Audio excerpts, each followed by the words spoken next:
Steve Jobs, the businessman who changed the world of technology and mobility. History has shown that there are people whose skills have set them apart from the rest. There are several professions that individuals excel in, and one of them is business. It entails an idea, a company, and a man of few who are in charge.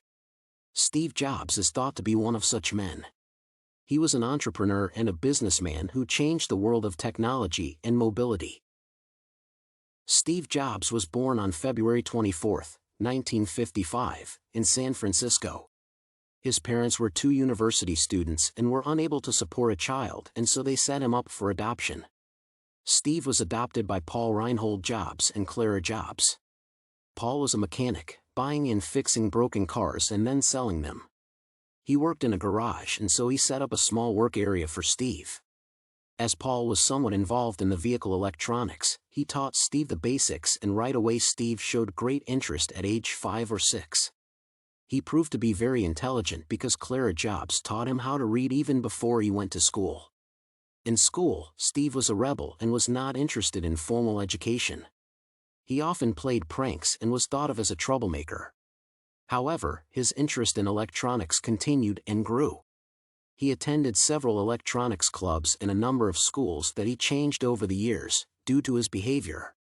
When his family moved to Los Altos, California, to change schools because of Steve, he found a friend by the name of Bill Fernandez.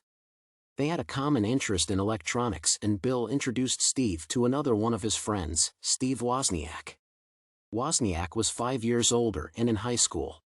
He was also very much consumed by electronics and has won several awards. Jobs and Wozniak became friends very quickly and often worked together in the garage, sharing ideas and experimenting with parts.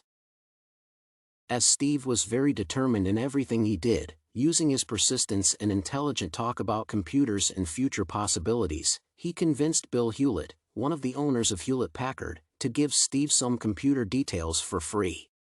Hewlett was surprised by Steve's intelligence and gave him a job on the assembly line.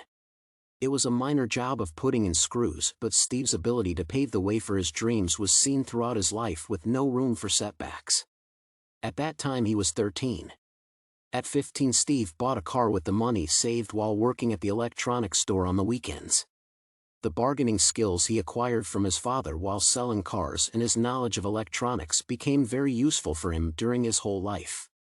As Steve got older and went to college, he encountered the same problem as in school, and so he went off to search for the meaning of life in India.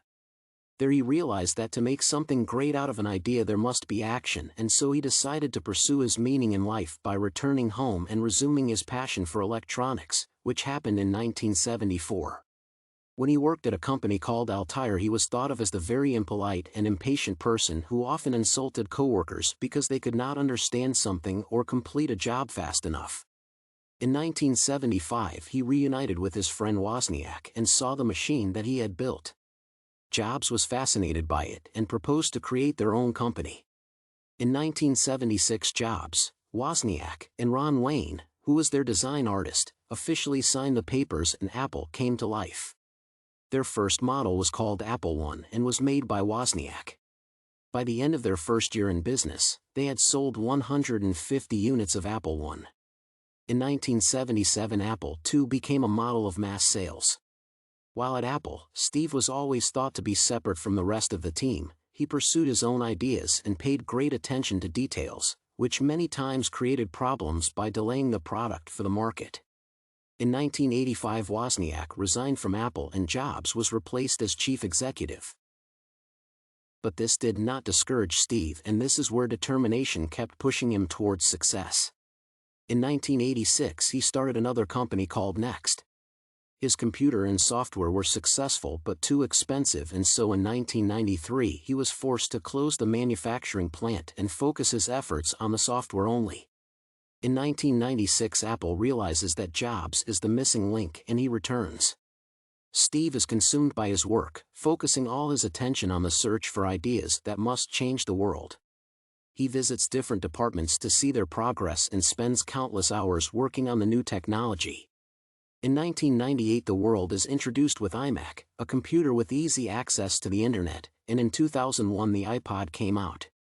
Steve continues to work hard, often being impatient, searching for a breakthrough.